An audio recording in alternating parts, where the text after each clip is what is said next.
Now, more of Illinois Rising, presented by the Illinois Opportunity Project, the only show directly addressing the problems and solutions for Illinois.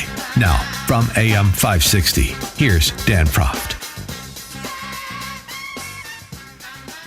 Joe Kaiser and Mark Cavers back on this edition of Illinois Rising. And Mark, we were just talking to Blaine Willhauer, who's an incoming state representative in downstate Illinois, and mentioned a little bit about the new census data that came out this week, which was really bad for Illinois and has been bad for Illinois for the larger part of a decade. We've been talking about the outmigration problem a lot on the show. It's just a reoccurring issue that Illinois is going to have to confront, and there's a lot of factors that go into it. But this year, 2018 was the worst year, even though Illinoisans have been hearing about the outmigration problem for years. The population changed. 45,000 people lost from Illinois in the past year. And I think the point that I always want to drive home about this is that naturally every state has more births than deaths in a year. You always are naturally gaining residents. And on top of that, Illinois gains residents from other countries. We have international migration that's positive. So it's all domestic outmigration. It's 114,000 people left Illinois for other states. I mean, you hear a lot about, we talk about this all the time, and you working with candidates and being out there and hearing from people, this issue's probably come up. What do you hear either from, people in the policy field or constituents about this issue and some of the drivers that go into it? Yeah, I think the biggest thing I hear is, when you're running campaigns, candidates are every day going door to door, and they hear endlessly, and we hear endlessly, I'm out of here. As soon as I retire, I'm leaving. As soon as the kids graduate from high school, I'm leaving. As soon as I can get the house on the market, then I'm out of here. And people are upset with the culture and the taxes. And I think those are the two biggest kind of things that emotionally get people. And then you see some of the bigger drivers like lack of opportunities for jobs, young kids who are going away to college and never coming back. Beyond the playoff-bound Bears, I don't know how many reasons there are to stay when you compare Illinois to a place like Wisconsin or Indiana. Right, and I'm glad you bring up. We talk a little bit about the talking to candidates, because it seems that people can't always draw the connection between for sale signs in their neighborhood or their property tax bill and their state rep. They're not thinking about how their state rep is responsible for the culture in Springfield or the policy positions that are coming out of Springfield.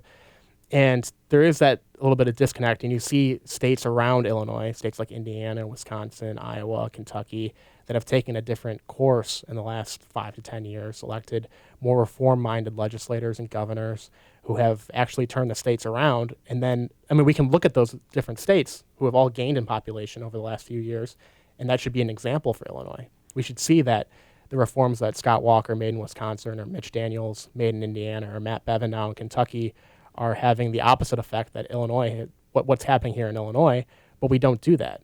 And there's just some disconnect with voters. Maybe their lives are too busy. Maybe it's the fault of some media, but people don't always connect the dots, it seems. Yeah, I think it's all those things, and I think unfortunately there's not enough organizations, individuals, legislators, they're becoming more and more, who are willing to provide an alternative vision. So when voters, who aren't necessarily following politics every day, go into the voting booth, they're not clear on what the choice is.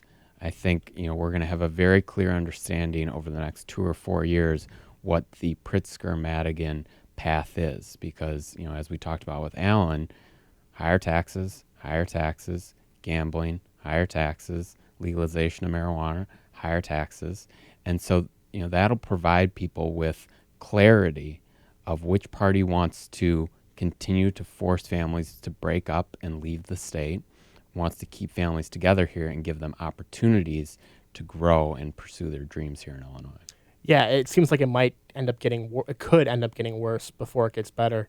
And what you saw in the last election, I think, had some effects from the national level. There was this anti-Trump sentiment, and it happens a lot in midterm elections, the first term of a presidency, where the opposite party will do better.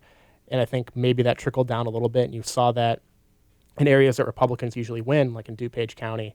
So you think it could get worse before it gets better, but also that's unfortunate for families that are struggling here. Just a few things when I mentioned the other states around Illinois, I mean, they like to cite high tax Minnesota as a reason to raise taxes, but a state like Tennessee that has no income tax actually gained more in population than Minnesota. So, I mean, causation, correlation. But do you think, so how do you think we turn the tide? I mean, do we just let, if Pritzker and the Democrats get their way and go with a progressive income tax, go with increasing the gas tax, taxing marijuana, taxing gaming, whatever it is, do we just let that happen and then see the results that come by and hopefully that people change their mind, or is there a way to push back against that agenda? I think there's always a way to push back.